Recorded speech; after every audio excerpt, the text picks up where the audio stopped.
Ya, ¿sí?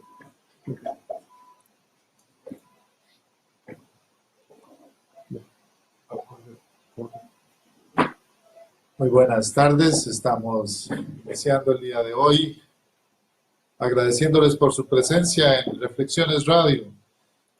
Les recuerdo que pueden hacernos llegar sus comentarios a la página de Facebook Live, Reflexiones Radio CR, y por supuesto a través del correo electrónico reflexionesradio@gmail.com.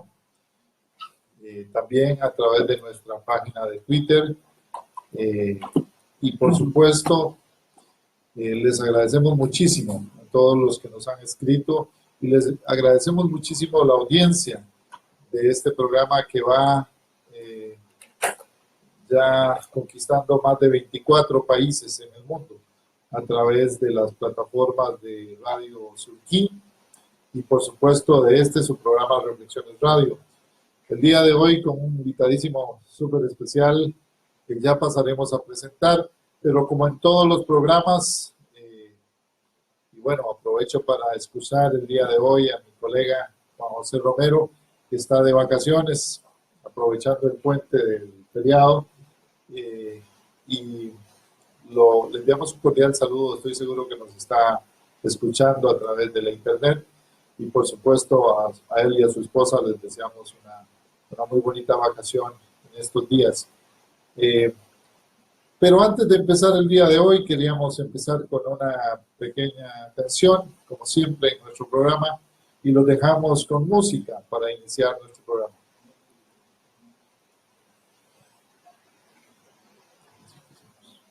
Póngale volumen para que suene allá. En el circo de la realidad, solo hay reflejos de la realidad. Se desinforma de la realidad, todo se compra en realidad. Hay un verso de la realidad que no es verso ni es la realidad, un guiñapo de la realidad. En el circo de la realidad, la gente piensa que la realidad es el deseo de la realidad y todo más en realidad. Hay un trozo de la realidad, hay un juego de parcialidad, un impulso de perversidad, obscena, paz de libertad.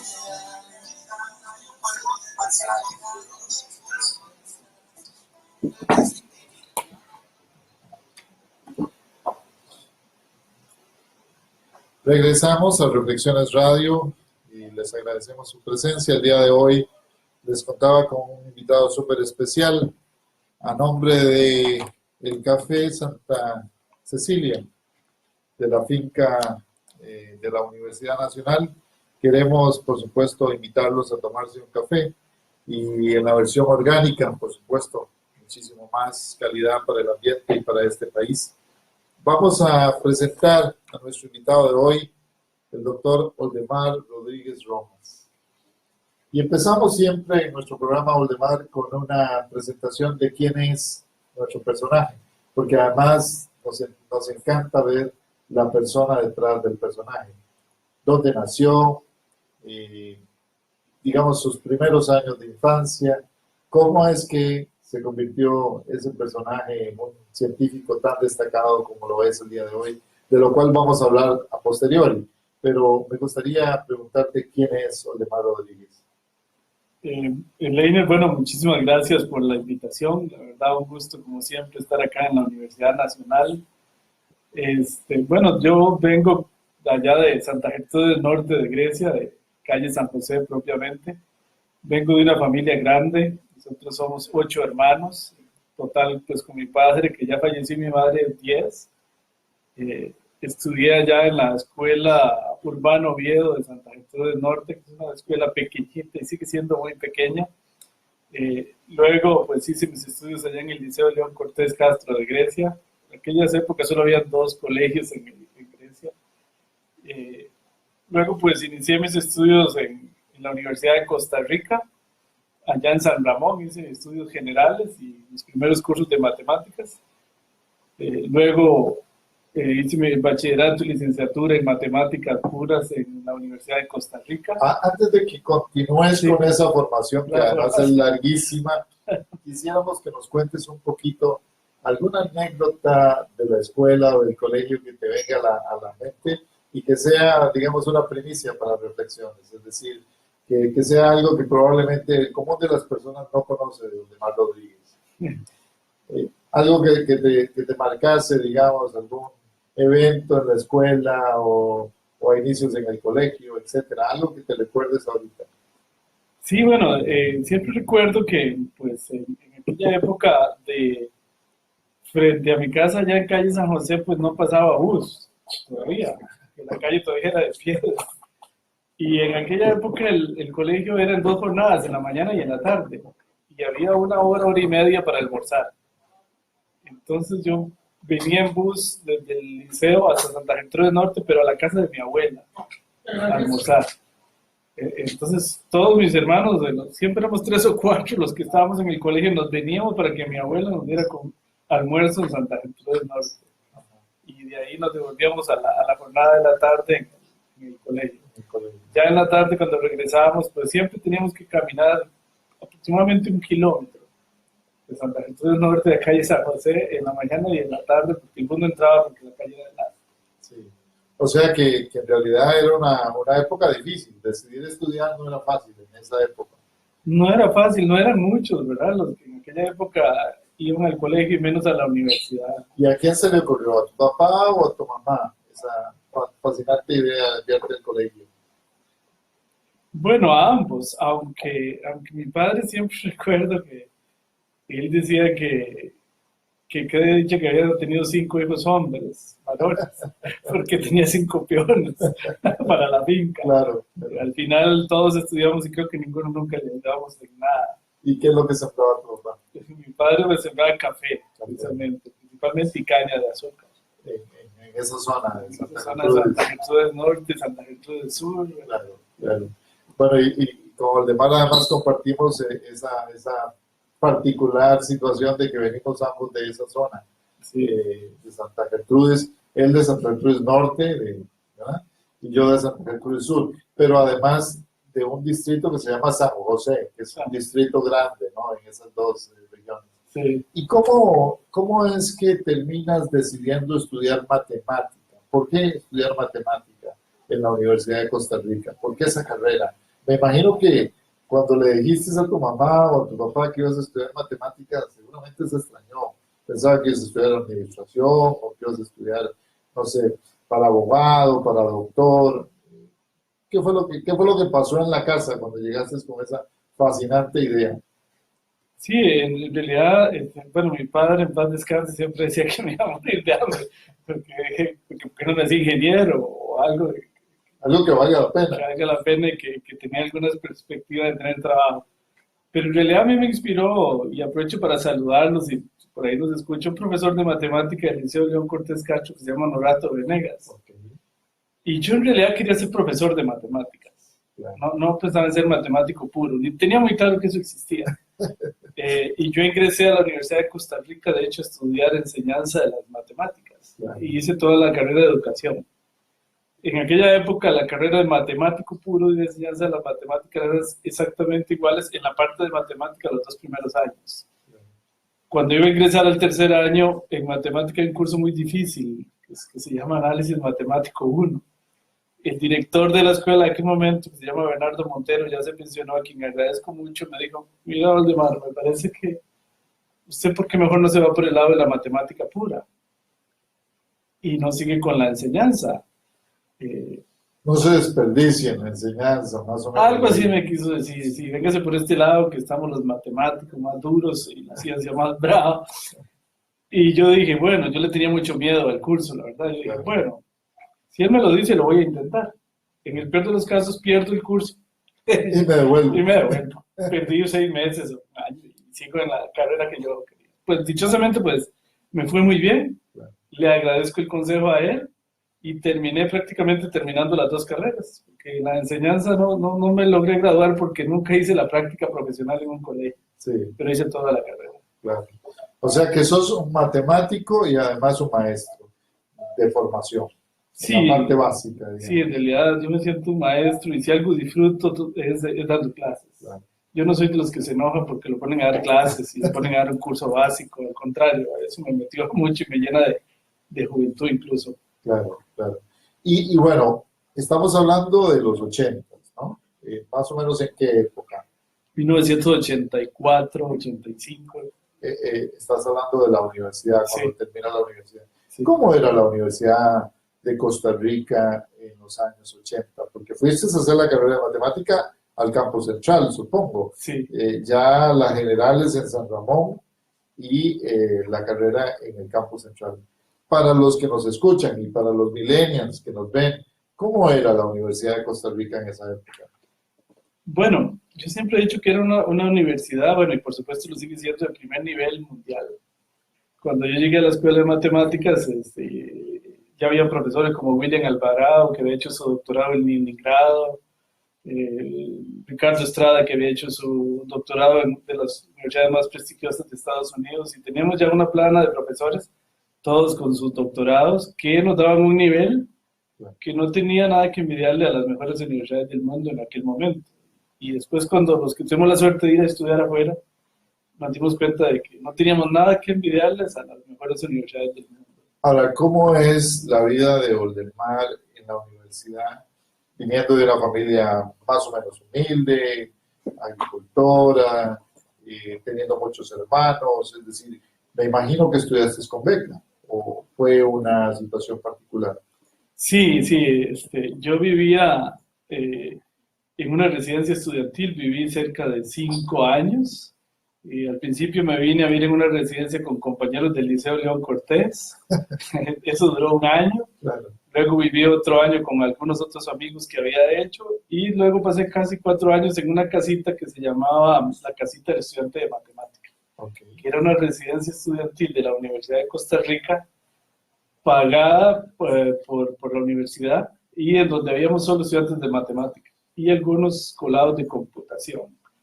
Y entonces yo me mantenía porque ya era asistente en cursos básicos de matemática y nunca lo olvido porque mi padre me daba 500 colones por semana. así. Yo llegaba el sábado a visitar a mi casa y él me daba eso.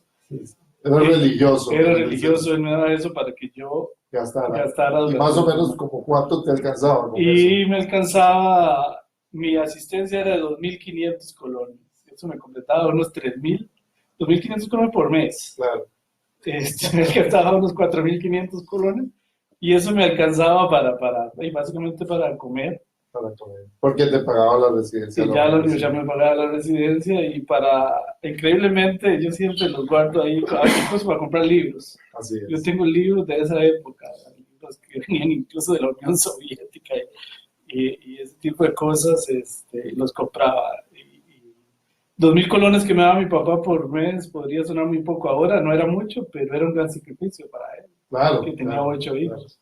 Bueno, definitivamente. Vamos a hacer una pequeña pausa a este nivel para escuchar una segunda canción en esta entrevista al doctor Oldemar Rodríguez, matemático, científico, con una serie de facetas empresariales también y políticas. De eso vamos a hablar al regreso después de esta pequeña pausa musical aquí en Reflexiones. Muchas gracias por acompañarnos.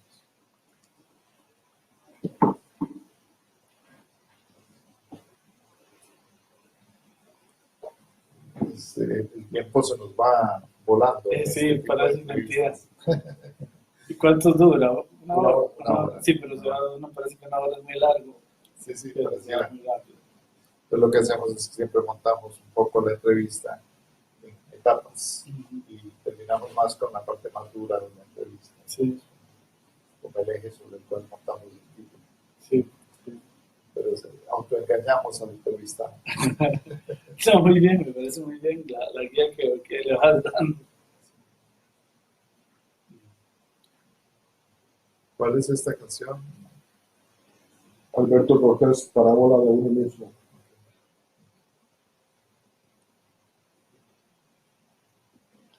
Sí, sí, sí.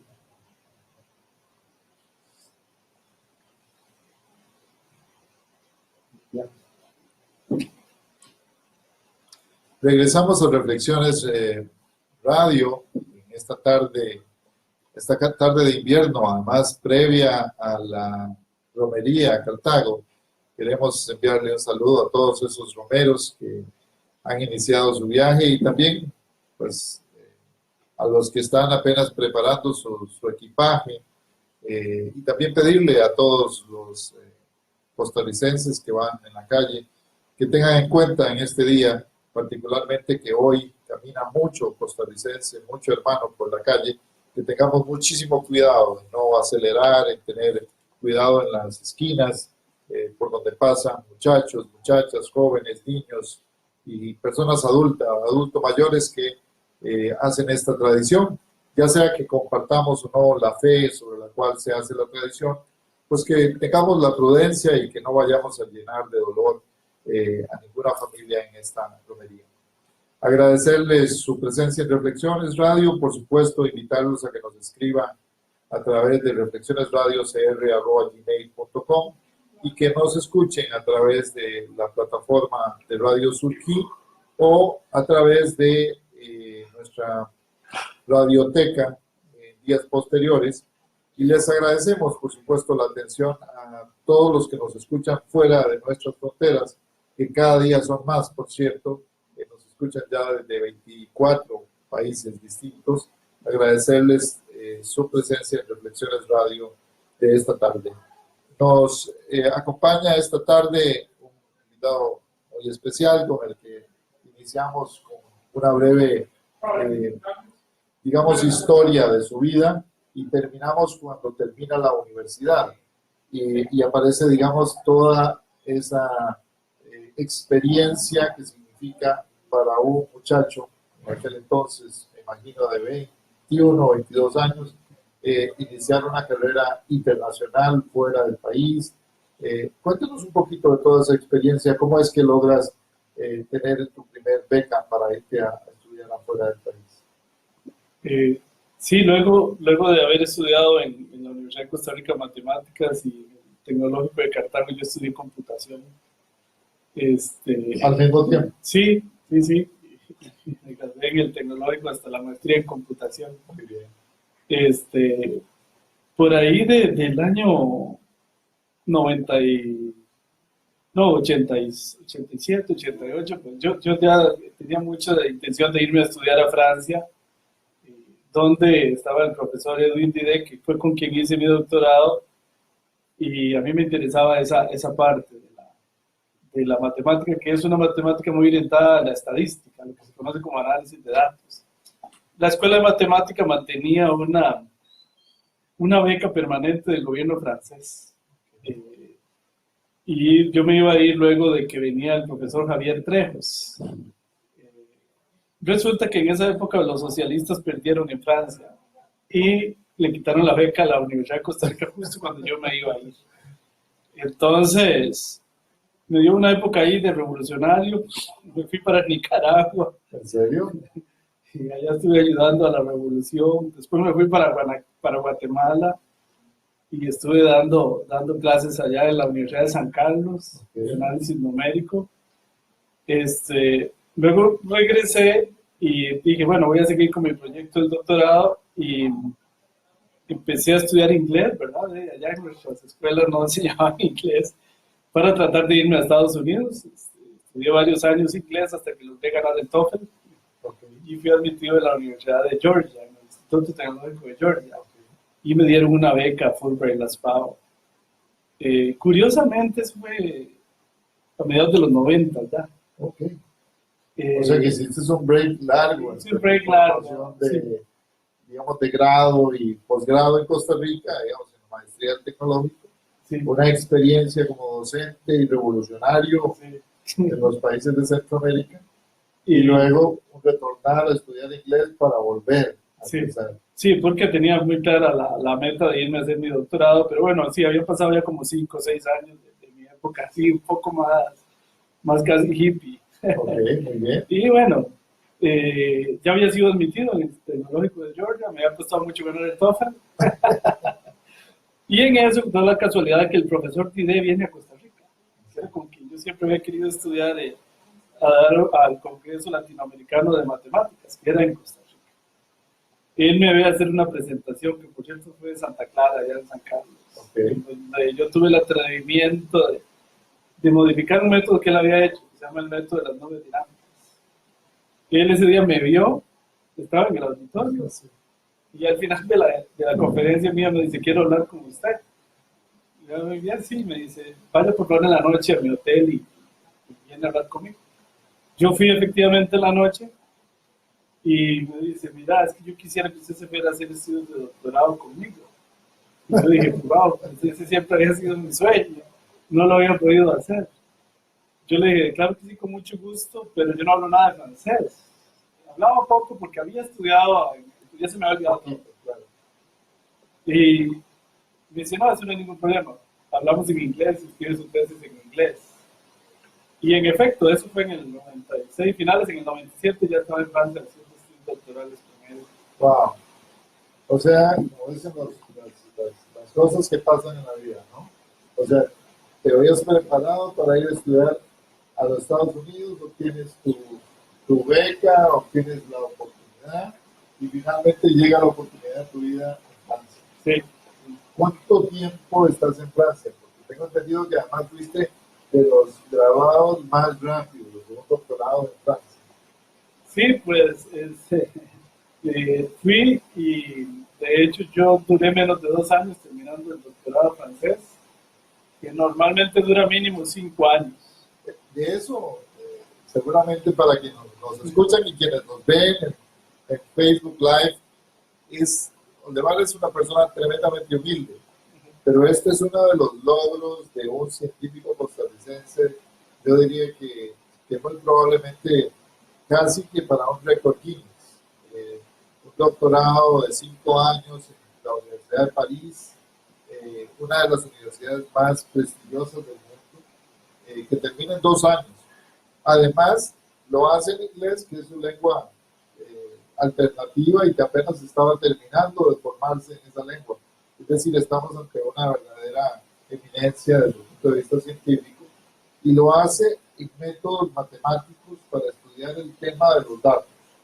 Perdona que es mi ignorancia en este tema. ¿De qué se trata este tema del doctorado tuyo y cómo eso termina también cambiando tu trayectoria de vida después? Sí, yo estudié allá en Francia en un centro de investigaciones que se llama el CEREMAT. Se dice en francés, en español se diría CEREMAT, que quiere decir Centro de Investigaciones en Matemáticas de la Decisión. Okay.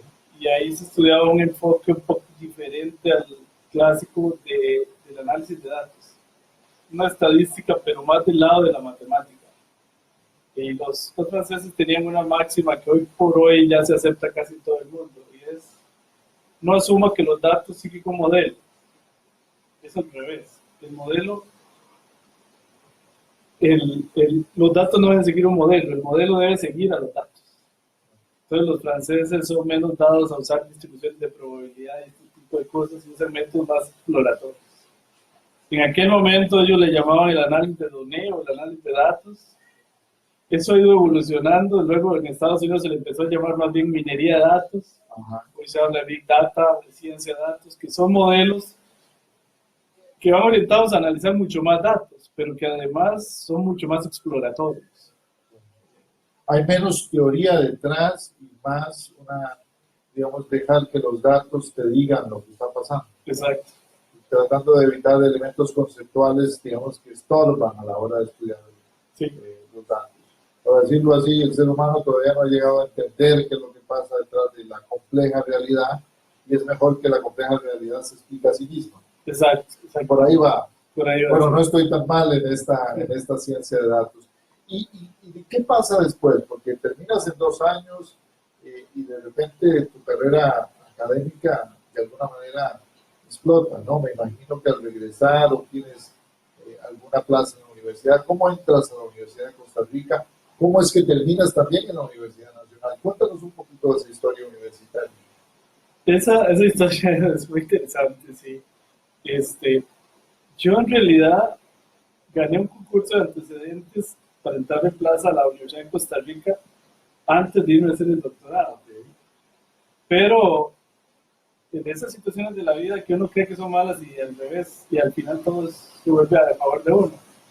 Resulta que un colega que participó en ese concurso de antecedentes, como él no ganó, hizo una apelación, con todo su derecho. La vicerrectora de docencia de aquel momento, a los 4 que habíamos ganado el concurso, nos quita la plaza y nos saca de la plaza, dándole razón a este compañero. En ese interín, yo dije, bueno, yo todavía no había ido a hacer el doctorado, es una vuelta ya, hay una 92. Salió un concurso en propiedad acá en la Escuela de Informática de la Universidad Nacional. Y como yo había estudiado computación también en el TEC, yo participé. Y gané, para mi suerte, una plaza aquí en la Universidad Nacional, a tiempo completo. O sea que sos primero universitario de tiempo completo en la Universidad Sí, Nacional. sí.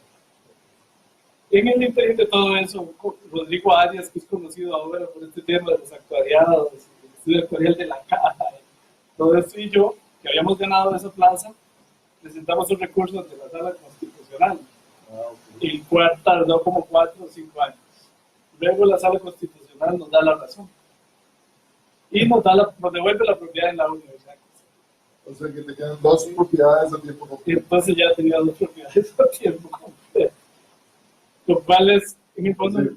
es imposible y era una suerte porque si hubiera concursado acá teniendo plaza, ya quizás nunca me la da. Claro, Pero yo cuando concursé acá no tenía. Entonces renuncié a media plaza acá. Y me quedé con tiempo y medio en propiedad, lo cual es todo un privilegio, ¿no? claro, por supuesto. Porque me da estabilidad en ambos. ¿Verdad?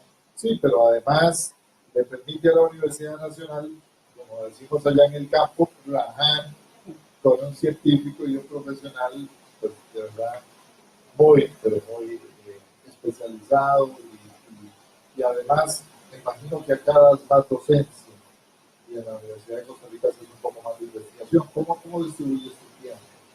Sí, usualmente he hecho más investigación en la Universidad de Costa Rica. Actualmente estoy de director allá del CIMPA, parece el CIMPA. El CIMPA es el Centro de Investigaciones de Matemáticas Puras y Aplicadas. Aunque acá en la Escuela de Informática también tengo la dirección de investigación. Y normalmente doy un curso, nada más. Bueno, definitivamente es una experiencia universitaria muy enriquecedora, pero ¿cómo hace un universitario de tiempo y medio para aventurarse a crear una empresa y a desarrollar toda la magnitud de los negocios que termina desarrollando Oldemar Rodríguez? Porque quisiera que nos cuente, si tenemos otra canción en el medio, que la tenemos, ¿verdad, don Eric? Quisiera que nos cuente ahora, después de esta canción, un poquito sobre la vida de empresario y cómo mira, ya en la última faceta de la entrevista, ese tema de los datos y el Big Data y de su impacto en la sociedad de los próximos años. Adelante, Eric.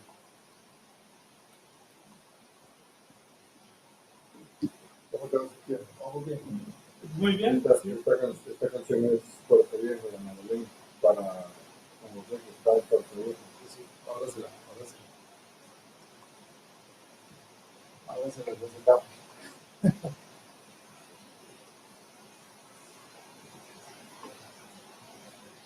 Siempre hacemos el programa entre los dos. Entonces, hoy en particular, bueno, cuando hay algún evento especial, no, tenemos de verdad que un programa medio.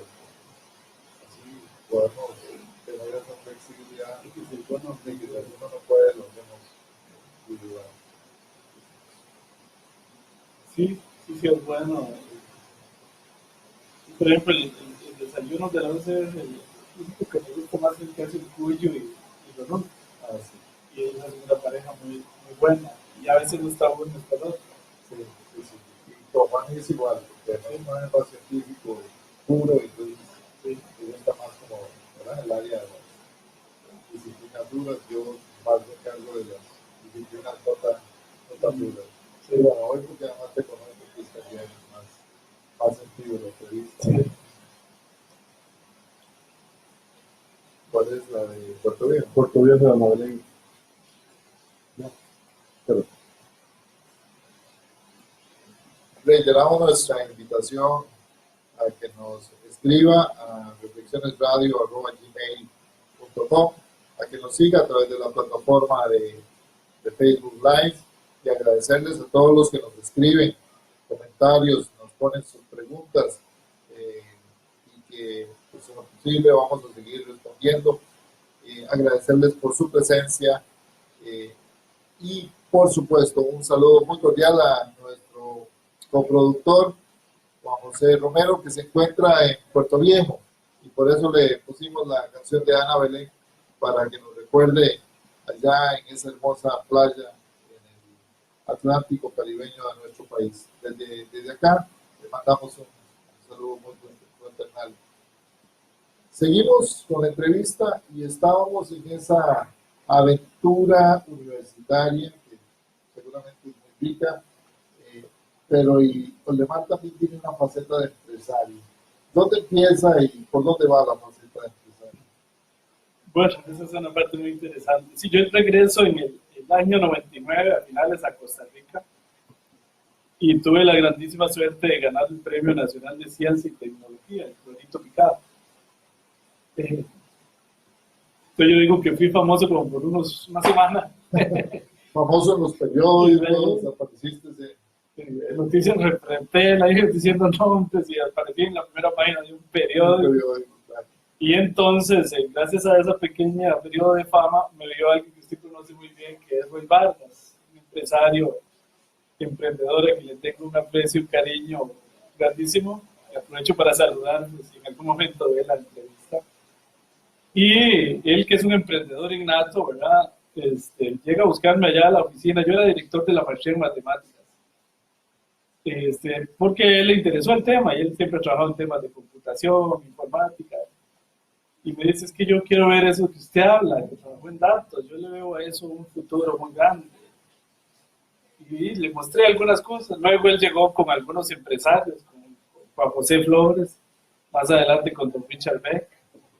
Y entonces en algún momento me propusieron que hiciéramos una empresa de aquellas ideas que yo traía. Yo les dije, por supuesto que sí, lo único es que yo no tengo el tiempo para el asunto, y él me dijo, bueno, pero para eso es que tengo a estos señores acá y para eso estamos nosotros. Y iniciamos una aventura de la cual aprendí muchísimo y siempre le estaré agradecido a él, y hicimos una empresa que se llama Predisoft, que todavía existe, en la cual tuvimos pues bastante éxito, que se dedicó hacer temas de minería de datos y todo esto es muy enfocado al tema de la prevención de fraudes en tarjetas de crédito, porque Roy tenía y tiene un pie muy grande en el tema de banca, y ahí él tenía y tiene todavía muchos contactos, y por ahí empezamos y terminamos vendiendo sistemas de prevención de fraude en lugares como en Colombia, por ejemplo. ¿Y Predisoft a qué se dedicaba básicamente? Predisoft, básicamente, y así nos focalizamos, es un tema de datos, pero muy, muy focalizado a datos de la banca. Hicimos sistemas, por ejemplo, para predecir el inventario o la demanda de efectivo en los cajeros automáticos. Hicimos sistemas para hacer scoring de crédito y varios otros, pero con el que más éxito tuvimos fue con un sistema que se llama Pointer, que predecía si una transacción de tarjeta de crédito era fraudulenta o no. ¿Y qué tanto éxito tuvo ese Pointer? ¿Todavía se usa? Sí, todavía se usa en muchos bancos de Latinoamérica. Okay. ¿Sí? Y tuvo éxitos tan grandes como llegar a ser el sistema de prevención de fraude de Bancolombia, ¿no? El banco más grande de Colombia y uno de los más grandes de Latinoamérica. Y esa empresa se vende y Oldemar regresa a la academia, y ahora la espinita empresarial sigue en pie, o ya eres académico a tiempo completo y te olvidaste de la parte empresarial. No, nosotros vendimos Predisoft por ahí del 2005, si mal no recuerdo.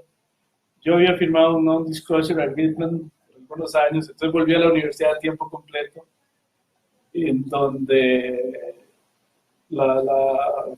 ahí la pulguita política me picó un poco, y fui decano de la Facultad de Ciencias, fui miembro del consejo, y me dediqué completamente a la universidad, pero cuando terminó ese periodo, pues, volví al tema de la empresa privada, y volvimos a un tema con la misma, el tema de la minería de datos y el Big Data, pero un enfoque muy distinto. Resulta que mi esposa estudió educación en línea, hizo una especialización en Ecuador y en Argentina. Y en algún momento ella me dice, pero yo quiero hacer algo, alguna escuela en línea que enseñe algo. Y yo le dije, pues, y yo ya tenía algunos seminarios que yo daba en hoteles para dar conferencias de Big Data y minería de datos. Y a mí ya se me hacía muy difícil estar desplazándome por toda Latinoamérica, que iba a dar conferencias. Y le dije, ¿por qué no hacemos esto en línea? Y Promidar nace de esa manera. Empezamos con un grupo pequeño de estudiantes y hoy por hoy tenemos unos 800 estudiantes de toda Iberoamérica. Tenemos estudiantes que van desde Canadá hasta Argentina, España, Marruecos, de todas partes. Entonces tenés una universidad en línea. Tenemos una universidad en línea, aunque es más educación continua. Sí, claro. Está más orientada a darle una preparación extra a estadísticos, informáticos, economistas, profesionales que quieren sacarle provecho al dato. Claro. Entonces tenemos una formación que se llama experto en minería de datos, que es una formación de un año. Es como una especie de diplomado. Es un diplomado, sí. Bueno, aprovechamos para hacerle propaganda, que no la necesita porque Promidar seguramente es una empresa ya muy consolidada, pero para todos los que necesitan como demanda de su profesión, economistas, estadísticos, especialistas en el área de gestión de datos, ¿no?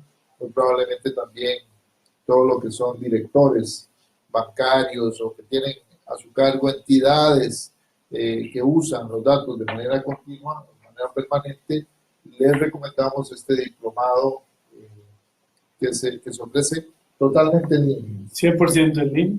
¿Y de qué trata? Cuéntanos un poquito de qué trata este diplomado, qué es lo que hace, digamos, distinto, cuál es el valor agregado que tiene este diplomado. Sí, bueno, antes de explicarte esa parte, pues la empresa terminó teniendo también, aunque al principio yo no quería, todo un pie de consultoría. Okay. Porque los mismos estudiantes, tenemos en este momento consultorías en Colombia, México, Bolivia, Ecuador, Costa Rica, nos pedían ayuda. Y terminamos teniendo todo un departamento de consultoría. ¿Cuántos empleados tienen? En este momento tenemos unos 17 empleados. No, es una pequeña empresa, casi que una mediana empresa, en el contexto costarricense. Sí, muy interesante. Tenemos empleados, por ejemplo, Fabio, que está en Toronto, Canadá. Jorge González, que en parte escasa hace poco murió, trabajaba desde Chile. Así, como las cosas se hacen en línea, tenemos profesores en varios lugares del mundo, la mayoría acá en Costa Rica. Y entonces, nosotros empezamos, la idea es que la persona ya tiene alguna formación, economista, administrador, agrónomo, estadístico. Ya no necesita un título de grado. Y entonces empezamos formándolo desde los métodos exploratorios de minería de datos, los métodos predictivos. Luego le enseñamos algo que se llama programación R para que ya pueda usar la computadora con más propiedad. Manipulación y preparación de datos. Luego tenemos visualización de datos, cubo solar. Y tenemos una serie de tiempo para predecir comportamientos futuros. Un curso especializado en Big Data. Y al final tenemos algo que llamamos un proyecto, que los estudiantes en 2 meses tienen que construir modelos predictivos o algún modelo con los datos de su propio trabajo. No es una tesis, sino es un trabajo práctico. Y el experto en general muy práctico. La idea es ensuciarse las manos y aprender haciendo. Bueno, de hecho, ya saben, si están interesados, pueden contactarse con Waldemar Rodríguez, pero lo más importante, pueden contactarse con Promidar. Que viene el programa iberoamericano en minería de datos. Ok, para que lo busquen ahí en el Google. Promidar, que les permite probablemente tener una capacitación no formal, pero una capacitación de altísima especialización en este tema, que es el tema del momento, y por eso lo invitamos. Ahora vamos a hacerle algunas preguntas más sobre la parte científica y sobre lo que está mirando. Big Data o grandes datos o el uso de los datos, ¿cómo o por qué es importante en el siglo XXI, en esta década, conocer sobre Big Data y qué es Big Data? Para que lo entendamos de una manera más o menos sencilla, tanto quienes escuchan en la radio como quienes lo ven a través de Facebook Live. ¿De qué se trata? Bueno, esa es una muy buena pregunta. Hoy en día, si algo tenemos son datos. Y el advenimiento de la nube, ¿verdad? Como se le dice a la internet, y de tener datos en la nube, los smartphones, todo este tipo de cosas producen miles de millones de registros por segundo. Claro. A mí me impacta mucho un dato que leí un día que dice que en un día como hoy, solo hoy, se producen más datos que de 1990 para atrás en toda la historia de la humanidad. En un solo día. Porque y solo tweets, Claro. posts en Facebook, cada uno de nosotros produce entre 10 y 100 al día. Claro. ¿Verdad? Fotos, sin contar con información bancaria, información de satélites, información de Waze. Es increíble la cantidad de información. Puntos de localización, por ejemplo, los vehículos van contándonos por dónde van, a qué velocidad van, si hay o no hay un accidente, por ejemplo, si estamos en Waze, ¿no? Sí. O en cualquier otra aplicación. Las mujeres, particularmente con Instagram, por ejemplo, la cantidad de cosas, prácticamente estamos a dispensa de una vida en función de lo que hay en la red social o en las redes sociales. Todo eso son datos. Sí, hay datos en las redes sociales, por ejemplo, muy importantes. Por ejemplo, una empresa puede saber hoy qué está haciendo su competencia investigando el Facebook de la competencia. Un político, un candidato es uno de los mejores ejemplos de que está interesado en saber qué opinan de él en las redes sociales. Claro. Todo esto forma parte del concepto de minería de datos, ciencia de datos y Big Data. Ahora, el Big Data, para aterrizar en la definición, un problema de Big Data, la definición que a mí más me gusta es la de las 3 Vs. ¿Okay? Las 3 Vs. Sí, porque tiene que tener 3 características. No solo por tener muchos datos es un problema de Big Data. Yo puedo tener unos archivos gigantes, pero son estáticos, y eso no necesariamente es un problema de Big Data. Tiene que haber 3 características. Velocidad, o sea, que los datos fluyen con mucha velocidad. Buenos ejemplos son las redes sociales, la banca, donde los datos fluyen muy rápido, los instrumentos científicos, por ejemplo. Todo lo que es la meteorología, por ejemplo, que cambia el clima, todo eso. Sí, los datos son gigantescos y rápidos. rápidamente. Sí. Luego está volumen, por Claro. supuesto que haya mucho volumen, y también que haya variedad. Los datos de hace 20 años todos eran números reales, o caracteres a lo sumo. Hoy en día hay fotos, hay sonidos, hay letras, hay tweets, hay emojis, Ajá. sentimientos. Hay una variedad de datos muy distintos. Sí, ahora, por ejemplo, uno le puede poner al negocio que visita una carita feliz, o le puede poner una carita triste, o le puede poner una carita de amargado, según el sentimiento que le refleja el lugar donde está. Sí, Y sí. todo eso te termina siendo datos. Son datos. Por ejemplo, en las redes sociales, yo digo que es mucho mejor y más creíble captar la opinión pública ahí que en una encuesta.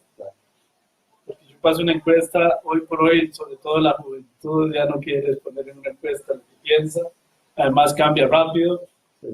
En cambio, las redes sociales es más solapado. Yo digo a veces, si Leiner puso un post en su Facebook, yo digo, tal vez yo no me atreví a decir eso, pero me gustó. Entonces le doy me gusta. Le doy un me gusta y ahí Claro. quedó un poquito, pero eso está revelando mi opinión. ¿Ah? Claro. O le puse un no me gusta y le puse una carita de enojo. Sí. ¿Verdad? Entonces, todo ese tipo de análisis hace un gran reto, porque la estadística que viene del siglo XVIII, XIX y XX no fue pensada para analizar tal cantidad de volúmenes de datos. De hecho, las pruebas de hipótesis, los test de confiabilidad y todo esto, se puede probar que matemáticamente no tiene mucho sentido cuando la cantidad de datos tiende a infinito, porque siempre van a dar verdad. Claro. Entonces hay que reinventar un poco la estadística y la forma de analizar datos. Y Además de que tenemos la gran ventaja de hoy de que el teléfono tuyo o el mío tiene más capacidad de memoria y de procesamiento que la computadora que mandó el Apolo 11 a la NASA. Claro. Entonces tenemos también mayor capacidad de procesamiento de datos. Entonces, ¿cómo reinventar un poco la estadística, el análisis de datos para enfrentar esta nueva dimensión de datos? ¿Y cuál es, digamos, cuál es el impacto que esta aplicación de esta gran cantidad de datos tiene sobre la producción? Por ejemplo, ¿qué implicaría para la agricultura? Por ejemplo, hoy que se habla tanto de la agricultura de precisión, ¿no? Que es un tema colateral, digamos, de la agricultura.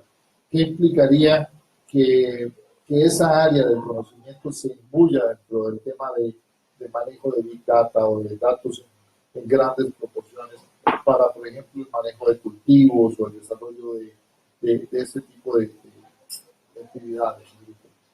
Sí, nosotros hemos hecho un trabajo con algún ingenio en Guanacaste, en ese tipo de cosas. Ellos tienen fincas relativamente grandes, sensores por todas sus fincas, en todas sus...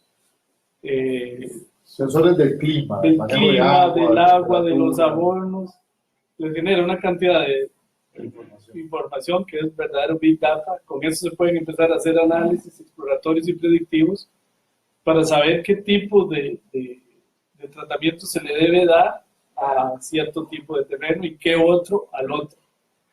Eso la ventaja que tiene es que permite personalizar, en este caso la finca. Antes, pues como no se podía hacer eso, y apliquémosle el mismo abono a todas las fincas. Pero ahora se puede saber que a esta le corresponde un tipo y a este otro. Ok, y si nos vamos, por ejemplo, al lado de la publicidad, uno mira cada vez más especializado el tema. De repente uno empieza a ver, por ejemplo, cuando usa el Facebook o el Instagram o cuando usa una u otra aplicación, que le aparece lo que a uno le gusta comprar en el anuncio. Y uno mira otra computadora y no aparece ese mismo anuncio. ¿Qué es lo que está pasando detrás de todo ese sistema, digamos, informático? ¿Y cómo se está usando esto, por ejemplo, para el área de promoción de productos?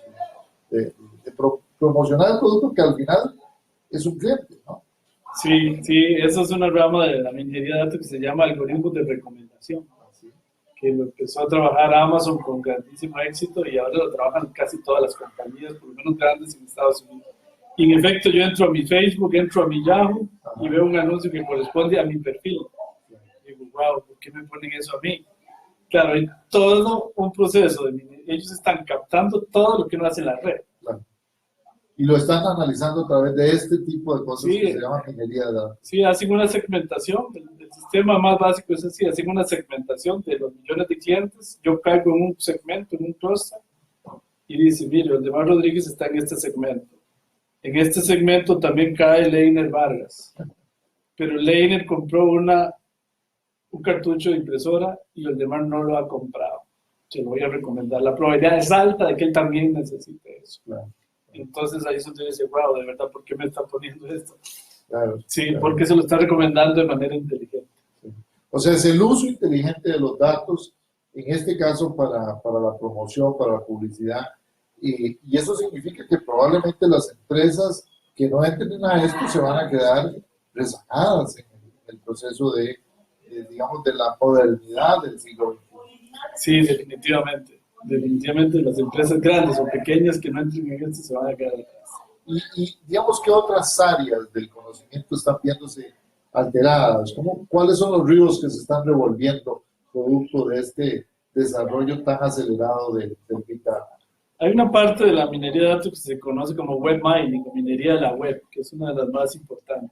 Hace poco unos estudiantes hicieron un estudio comparativo del éxito en las redes sociales de los bancos en Costa Rica y revelaban resultados importantísimos, interesantísimos. Yo he visto también allá en California, por ejemplo, en Stanford, aplicaciones de esto en el campo de la medicina impresionantes. Así, cuéntanos un poquito de esto, como qué tipo de enfermedades se están viendo o de alteraciones se están viendo. Sí, ellos allá es impresionante, ¿verdad? Como llevan todo guardan la data y todos los expedientes de todos los pacientes, de pronto te llaman y te dicen un modelo predictivo Dice que usted puede tener cáncer. que usted tiene alta probabilidad de tener cáncer de próstata. Ajá. Así que venga y lo Venga desarrollamos. para verlo. Sí. Bueno, esto es definitivamente, digamos, una de las cosas más fantásticas que Sí. podría pasar. Fantástico. Claro, Una si medicina estuviéramos con- hablando de la Caja de Seguro Social, donde todavía ni siquiera el expediente lo manejamos electrónicamente, estamos un poco más atrás, pero con, digamos, el expediente médico, con nuestros hijos, etcétera, probablemente todo lo que es la genética, ¿no? Sí. Y la historial genético, que eso también es una gran cantidad de datos, y eso va a tener un enorme Sí, impacto. ellos llevan ahí toda la data genética de todos los pacientes. Es una cosa impresionante. Y con esos modelos predictivos logran realmente ser una medicina totalmente preventiva, que sería maravilloso acá. Acá, en efecto, nuestra medicina es totalmente reactiva, ¿eh? Cuando ya estás ahí con el dolor, porque sí, desgraciadamente, bueno, tenemos que empezar por el expediente electrónico y lograr algún día tener eso. Yo vi también estudios impresionantes de cáncer de mama, por ejemplo, cómo el sistema automatizado viendo la mamografía lograba clasificar a las mujeres entre las que realmente tenían probabilidad de tener cáncer y las que no. Por ejemplo, para reducir nuestra fila de, no sé cuánto es la lista de espera en mamografía. Sí, impresionante. Entonces podríamos decir, no, de todas esas 10.000 o 20.000, no sé cuántas hay, estas son las 200 que realmente hay que llamar, ¿verdad? Y seguramente hay algunas aplicaciones en eso que hacemos nosotros los economistas que serán de interés. Por ejemplo, podría predecirse perfectamente quién está evadiendo impuestos con un sistema de decisiones de transacciones, por ejemplo, hechas con tarjetas de crédito. Es decir, algunos de nosotros seguramente apareceríamos comprando más de lo que hemos recibido, o por lo menos de lo que decimos que hemos recibido a través del sistema de impuestos. Sí, Me imagino que algunos países ya han inventado ese tipo de cosas, ¿no? sí, en eso se ha trabajado muchísimo en países como Estados Unidos, en Perú se ha avanzado mucho en eso. Así, Yo acá en Costa Rica una vez di un seminario para la gente de Hacienda, tributación. de tributación, pero definitivamente acá ¿qué se hace? Por ejemplo, en las aduanas es un semáforo aleatorio. Claro, Este lo vamos a revisar, este no, al azar. Debería ser un modelo predictivo. sí. Que diga, este lo vamos a analizar porque el modelo da probabilidad .8 de que esté variando y este que tiene probabilidad .3 no lo vamos a hacer. Sí, porque yo lo he visto cuando viajo a Europa, que en realidad no hay tal cosa como que esto es al azar, y de repente aparecen 3 verdes y uno rojo, ¿ah? Cuando uno preveía que iba a ser un verde. Sí, Sí, no es una cosa como que, ¿verdad? Muy al azar, que digamos. sí. Y además de todas estas aplicaciones, la combinación de Big Data con otras tecnologías se está dando, es decir, se está integrando esto con, por ejemplo, robótica o inteligencia artificial, o esto es pura ciencia ficción. Sí, en realidad por eso la formación que, por ejemplo, nosotros damos va dirigida a todas las áreas. Hemos tenido desde agrónomos, médicos, informáticos, estadísticos, economistas de todas las áreas. Es algo que Está, digamos, en forma está horizontal, en forma horizontal. Sí. generando... En esto de la inteligencia artificial y se confunde mucho. Hoy ya no se habla tanto de inteligencia artificial. Okay. Hoy se habla más, por ejemplo, en inglés de machine learning, que está más cercano a la minería de datos. Hace 30 años se creía que iba a haber una computadora inteligentísima que pensaba casi como un humano y Sustituía a un ser humano. casi sentía y todo. Con los años eso se fue demitificando y se fue viendo que en realidad no había tales sistemas expertos y que su nivel de éxito no era tan alto, y se empezó a evolucionar a modelos más estadísticos, más matemáticos, en donde lo que hay es un sensor Claro. que te dice en el carro, la probabilidad es 0.9 de que vas a chocar. Claro, Así pero que por frena. ejemplo, hace unos años, cuando uno entraba a un parqueo, por ejemplo, en un mall o cuando cruzaba una autopista, era necesario que hubiese una persona, ¿verdad?, haciendo el chequeo y haciendo el cambio. Hoy en día eso es totalmente inteligente. Si tu auto lleva un sensor, se comunica, probablemente en algún momento de la vida nosotros llevemos un chip, un sensor, ¿verdad? Y entonces podemos pagar con nuestro celular, con nuestro reloj, podemos pagar con nuestro dedo pulgar, o podemos ser detenidos en cualquier momento del día, simple y sencillamente porque andamos con el sensor respectivo. por ejemplo, el uso de eso para seguridad, para otras cosas, es muy fuerte, ¿no? Podemos entrar en un edificio universitario simplemente porque nuestro dedo pulgar Es que Leiner, son realmente modelos predictivos, que pone la huella y dice, la probabilidad de que es Oldemar Rodríguez es 0.98, déjelo pasar. No hay una certeza absoluta. Yo soy de los que creo que la inteligencia va más allá. claro. La verdadera inteligencia es un razonamiento tal que pueda probar un teorema matemático o que pueda proponer una nueva manera Claro, pero si vos llegas y te voy a poner una ecuación difícil, a ver si Oldemar. Imagínate que vos llegas donde un médico y el médico se ha leído, digamos, un buen médico se ha leído unos 10.000 artículos de medicina en su vida. Entonces llegas de un médico más o menos ya grande, y vos decís, bueno, mira, este médico sabe, ¿no? Entonces digo, bueno, aquí voy a revisarme con él y le creo que el diagnóstico que me da es perfecto. Pero si yo llego donde una máquina, un robot, que me hace la prueba de sangre y que ve mis expedientes, y esa máquina se ha leído 10 millones de referencias sobre el área del conocimiento en donde yo estoy preguntando, ¿tú a cuál de los dos le darías mayor credibilidad? ¿Al médico o a la máquina en ese contexto? A los dos mismos. Porque realmente yo soy de los que creo y que trabajo en eso, que el sistema experto no va a sustituir al médico. Porque el médico tiene una inteligencia que va más allá, que todavía no sabemos qué es, que en efecto, viendo todos esos exámenes, todo dice, no, Leina, lo que tenés es piedra en el hígado, como me pasó a mí una vez. Y nadie tiene un sistema, se lo había visto. Claro. ¿Para qué sirve el sistema experto? Claro. Para que ese médico y el sistema de minería le dé unas sugerencias sumamente científicas y buenas, que lo ayudan a tomar una decisión. Por ejemplo, en el ejemplo que di anteriormente, de cáncer de mama, los sistemas expertos lo que van a es a definir la lista de prioridad, pero el que va a decir si tiene o no tiene todavía debe ser el médico especialista que dice no, este sí es, este no es. Pero estos datos están transformando la profesión de la medicina.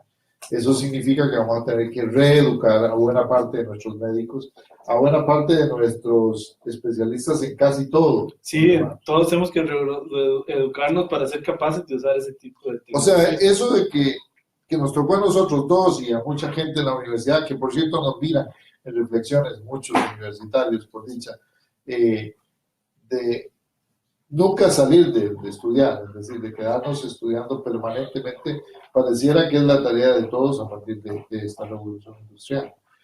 La quinta, dicen algunos, la economía 3.0, le digo yo, aunque algunos hablan ya, digamos, de un modelo más avanzado. ¿Es eso cierto? Tenemos que, de alguna manera, pensar que terminamos la universidad y empezamos de nuevo. Sí, definitivamente sí. Y no es de ahora.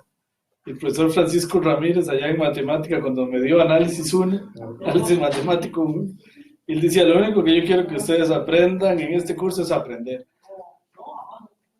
Y eso es lo que has hecho durante toda la vida. Sí. Y definitivamente, o sea, yo he aprendido más siendo profesor y por mí mismo, creo que lo que aprendí en cualquiera de las universidades que estuve. Claro, pero eso se potencia por muchas veces ahora que estamos digamos, en el momento cúspide del tema de Big Data. Sí, lo que pasa sí es que tal vez a diferencia de los 80s y 90s, que es que tal vez usted no hacía eso y podía seguir toda su vida enseñando el mismo curso. Manejando un taxi o... Sí. O incluso enseñando el mismo curso en la universidad todo el tiempo, con las mismas firmas. Con los papeles amarillos y todo. También es un mensaje para los profesores universitarios que aún hoy lo hacen, ¿no? Sí. De que eso ya no es posible. Es decir, vamos a tener estudiantes que son más inteligentes o que saben más que los profesores rápidamente. Sí, lo hay que tener porque los estudiantes rápidamente saben más que uno. Claro. Bueno, esa es una verdadera lección de vida y con eso quisiéramos cerrar esta entrevista. Ha sido una muy grata entrevista, el tiempo se nos fue volando y probablemente esta parte todavía nuestros oyentes se quedaron con ansias de escuchar mucho más de las aplicaciones y de los temas, y estaríamos invitándolo a un segundo programa en el futuro, sobre todo pensando en esto de cómo se van a ir alterando las profesiones, cómo se van a ir cambiando, digamos, la forma en que se hacen las cosas. Vimos que nuestro país está apenas empezando en algunos temas, pero tiene científicos, tiene profesionales de la calidad de Oldemar Rodríguez, matemático, estadístico, académico, experto en el área de la computación, empresario, político también, que no hablamos mucho de la faceta de su candidatura a rectoría de la Universidad de Costa Rica, que por cierto se dice por ahí que también estás con intereses. Espero que también si decides o si decides finalmente asumirla, nos acompañes en reflexiones también a contarle a los y las universitarias de esas intenciones. Le daría mucho bien a la Universidad de Costa Rica que una persona como Oldemar pudiese llegar a la rectoría en estos tiempos, pero de eso y de otras cosas podemos hablar en una segunda entrevista. Muchísimas gracias por acompañarnos, Oldemar. No, con mucho gusto, Leiner, las gracias a vos por invitarme y con mucho gusto vengo a conversar acá las veces que me inviten. Sería un placer. Gracias, Oldemar, y gracias a ustedes por acompañarnos en Reflexiones. Les recuerdo nuestra radioteca en radiosurquí.com. Ahí puede visitar y ver los programas en podcast que hemos tenido y por supuesto esta entrevista que va a quedar también en la página de Facebook de nuestro programa, Reflexiones Radio CR en Facebook. Y por supuesto recordarles que si tienen algún comentario, alguna pregunta, alguna información que quieran, o si están interesados en que entrevistemos a alguna persona en particular o algún tema en particular, por favor háganos saber, y para nosotros ha sido un verdadero placer. A nombre de Café Santa Lucía, el café de la Universidad Nacional, que les recuerdo tomar en esta tarde de lunes, queremos agradecerles su presencia e invitarlos para que nos acompañen de hoy en 8 en una entrevista especial en Colegio de Ciencias Económicas con el especialista, el economista y presidente del colegio, Enio Rodríguez. Esperamos que nos puedan acompañar de hoy en 8. Y por lo pronto, muchísimas gracias. Este servidor, Leiner Vargas, y a la distancia, Juan José Romero les da las gracias por habernos acompañado y hasta siempre. Los dejamos, como siempre, en compañía de una canción de cierre aquí en Reflexiones Radio.